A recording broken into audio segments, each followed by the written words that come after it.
नमस्कार दोस्तों, कैसे हैं आप सभी। आशा करता हूं कि आप स्वस्थ होंगे, सुखी होंगे और प्रसन्न होंगे।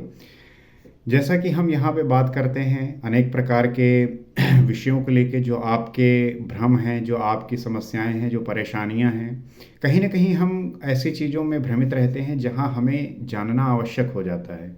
और श्रीमद् भागवत उन्हीं सब प्रश्नों के जो है उत्तर देने के लिए उपयोगी है। तो उसी के बारे में हम जानते हैं, समझने का प्रयास करते हैं कि किस प्रकार से उन चीज़ों को हम अच्छी प्रकार से समझकर, जानकर और उसे सही तरीके से एनालाइज करके आपकी जो भी समस्याएं हैं, जो भी डाउट हैं, वो क्लियर हो सकती हैं। तो कभी कभी क्या होता है कि जो हम सोचते हैं उसके विपरीत चीज़ें होती हैं। तात्पर्य क्या है कि हमें लगता है कि ये चीज़ ऐसी है, लेकिन जब उसकी सही सूचना मिलती है, उसका जब सही इंफॉर्मेशन मिलता है, तो आपको लगता है कि ओ ये बात थी। तो तात्पर्य ये है कि जब तक आप कोई चीज़ जान न ले, तब तक उसके बारे में अपनी कोई राय जो है वो ना बनाएं।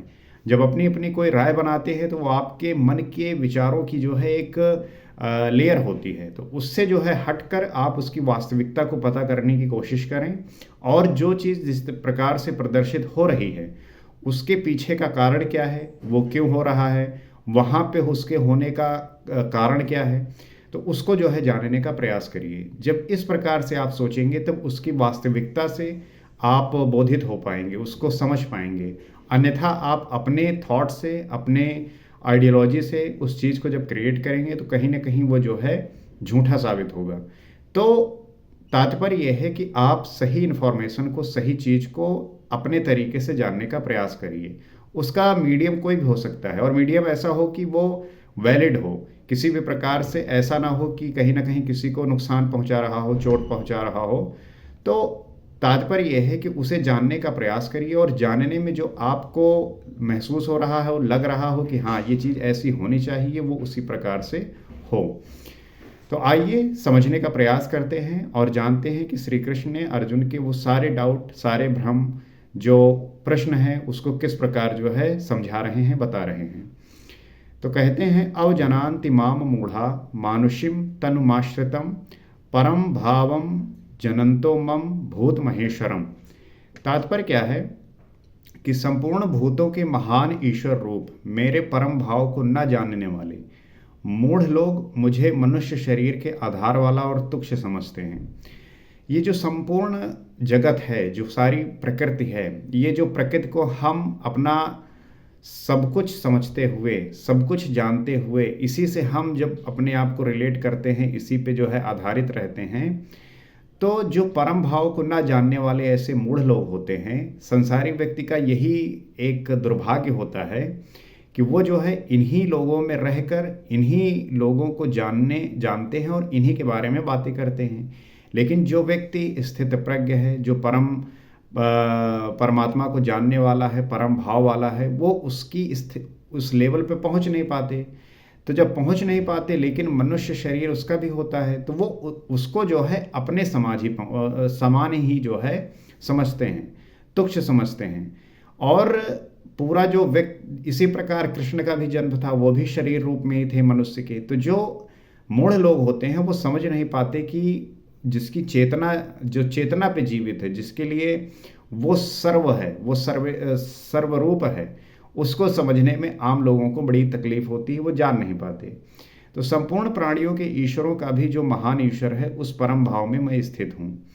तो यही समझा रहे हैं कि जो संपूर्ण प्राणियों के ईश्वरों का भी जो महान ईश्वर है, ये जो संपूर्ण प्राणी है, इसका जो ईश्वर है, उसका भी जो महान ईश्वर है, उस परम भाव में मैं स्थित हूँ।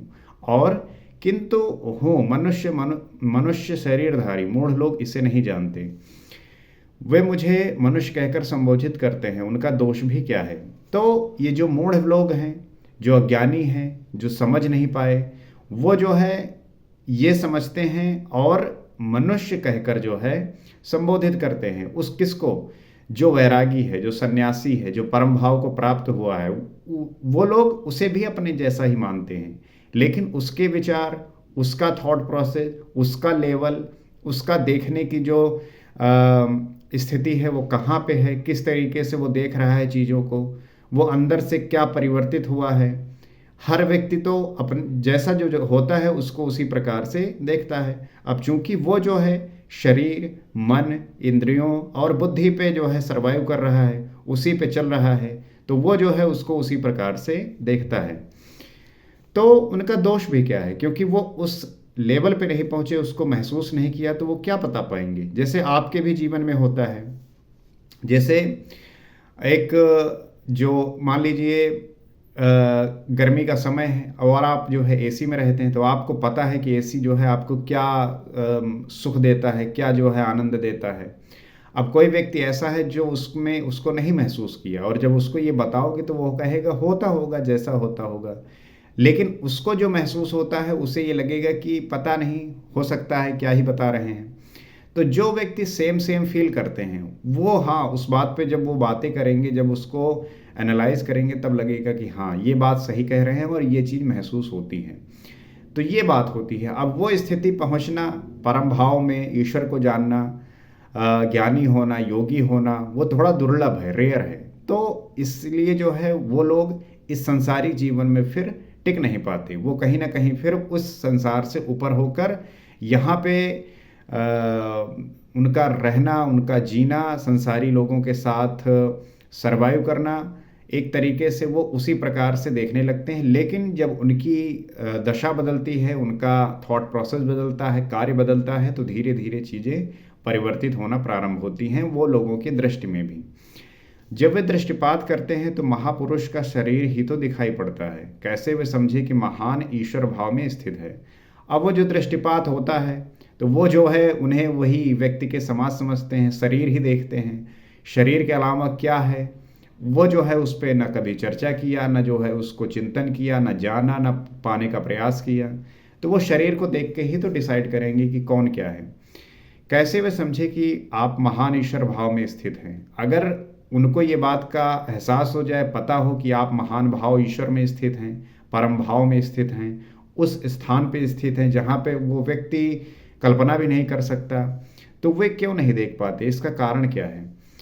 तो इसमें कहते हैं मेघशा मोघ कर्मणो मोघ ज्ञाना विचेतसा राक्षसीम आसुरीम चैव प्रकृतिम मोहिनीम श्रुता। नवम अध्याय का ये 12वां श्लोक है। तो आगे कहते हैं कि वो देख क्यों नहीं पाते, कारण क्या है? तो उसमें कहते हैं वो वृथा आशा, जो कभी पूर्ण ना हो ऐसी आशा। और ये संसारिक जीवन जो व्यक्ति जी रहा है उसकी आशाएं इसी प्रकार से होती हैं। उसे लगता है कि मुझे सब कुछ प्राप्त हो जाएगी, लेकिन माया इतनी बड़ी है कि आप सब कुछ प्राप्त कर ही नहीं पाएंगे। एक प्राप्त होगा कि दूसरा जो है तैयार रहेगा। तो वृथा कर्म, बंधनकारी कर्म, और आप जो है इससे बंधे हुए हैं। आप इससे जो है आपका इतना लगाव है कि इससे छोड़ नहीं पा रहे हैं। वृथा ज्ञान, जो वस्तुतः अज्ञान है, जो ज्ञान आप ग्रहण कर रहे हैं उस ज्ञान का वास्तविक मतलब क्या होना चाहिए, रियल क्या है, सही ज्ञान क्या है, उसे नहीं पता। वो इन्फॉर्मेशन को ज्ञान समझते हैं और डिग्री को जो है ज्ञानी समझते हैं। तो ये जो है डिफ्रेंशिएट करने की आवश्यकता है। विचेतसा, विशेष रूप से अचेत हुए, राक्षसों और असुरों के से मोहित होने वाले स्वभाव को धारण किए हुए होते हैं। तो विशेष रूप से अचेत हैं, राक्षसों और असुरों के जैसे मोहित होने वाले वो स्वभाव हैं, ऐसे धारण किए हुए हैं। तो कहाँ वो पहचान पाएंगे, कहाँ वो जान पाएंगे? क्वालिटीज़ ही नहीं है वो सारी जानने वाली। अर्थात आसुरी स्वभाव वाले होते हैं, इसलिए मनुष्य समझते हैं। उनके अंदर जो गुण है, जो क्वालिटीज़ हैं, वो आसुरी स्वभाव वाले हैं। अगर दैवी स्वभाव वाले हों तो चीज़ें समझ में आ जाए। अब वो आसुरी स्वभाव वाले हैं, इसलिए जो है वो नहीं पहचान पाते। असुर और राक्षस मन का एक स्वभाव है, न कोई जाति या योनि। तो जो असुर हैं और जो राक्षस हैं उनके मन का जो है स्वभाव एक जैसा होता है, उनका उनका कार्य एक जैसा होता है, उनकी सोचने की प्रणाली एक जैसी होती है, एक तरीके से वो सोचते हैं। ना कि कोई जाति या योनि, कोई उनकी जाति और यौन नहीं होती, बल्कि एक थॉट प्रोसेस होता है, वो एक तरीके से सोचते हैं। तो आसुरी स्वभाव वाले मुझे नहीं जान पाते, किंतु महात्मा मुझे जानते हैं और भजते हैं। तो आसुरी स्वभाव वाले जो हैं वो मुझे नहीं जान पाते, और जो महात्मा लोग हैं वो मुझे जान जाते हैं, मुझे भजते हैं। तो यही डिफरेंशिएट है। जो इस बात को समझ जाता है वो इस संसार से परे जाकर परम ईश्वर को, परमात्मा को प्राप्त हो जाता है। तो तो अपनी दुविधाओं को शांत करने के लिए, अपनी दुविधाओं से निजात पाने के लिए आप जो है इस स्थिति में आकर इस बात को जान सकते हैं और इस पे जो है काम कर सकते हैं। आप क्या चाहते हैं? मैं ये नहीं कहता आप संसार छोड़िए, संसार में सुख भी है, दुख भी है, लेकिन